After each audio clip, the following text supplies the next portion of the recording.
প্রীতি ও শুভেচ্ছা জানিয়ে শুরু করছি আমাদের আজকের প্রতিবেদন। তো দর্শক, আজকে আমরা এক অসহায় মেয়ের গল্প তুলে ধরব, যার নাম হচ্ছে সালমা।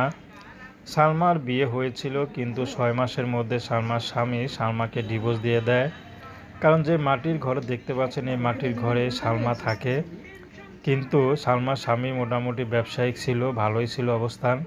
তো তার যে জামাটা দেখতে পাচ্ছেন, এই জামা তার স্বামী কিনে দিয়েছিল। তো সালমার বাবা নাই, মা আছে, ছোট একটা ভাই আছে। তো সালমার মা চিন্তা করেছে হয়তো টাকা দেখে বিয়ে দিলে মেয়েটা ভালো থাকবে, কিন্তু 6 মাসের মধ্যে যে তার ঘরটা ভেঙে যাবে কে চিন্তা করেছে।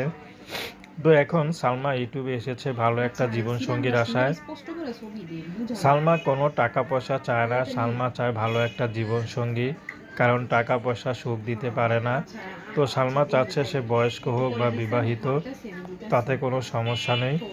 যে সালমাকে আপন করে নিতে পারবে, ভালোবাসতে পারবে, তেমন একটা মানুষ পেলে সালমা বিয়ে শাদী করতে রাজি আছে। সালমা বেশি পড়াশোনা করেনি, তো সালমাকে অল্প বয়সে তার মা বিয়ে দিয়ে দেয় অভাবে সংসারে। কিন্তু তার ঘরটা যে ভেঙে যাবে কে জানে। এখন এই ডিভোর্সি মেয়েকে কে বিয়ে করবে। তো দর্শক, এই ছিল সালমার জীবনের সংক্ষিপ্ত জীবন কাহিনী। প্রেম, ভালোবাসা, সাহায্য সহযোগিতা, বিয়ে শাদী করা একান্ত আপনাদের ব্যক্তিগত ব্যাপার। আসুন আমরা 5 ওয়াক্ত নামাজ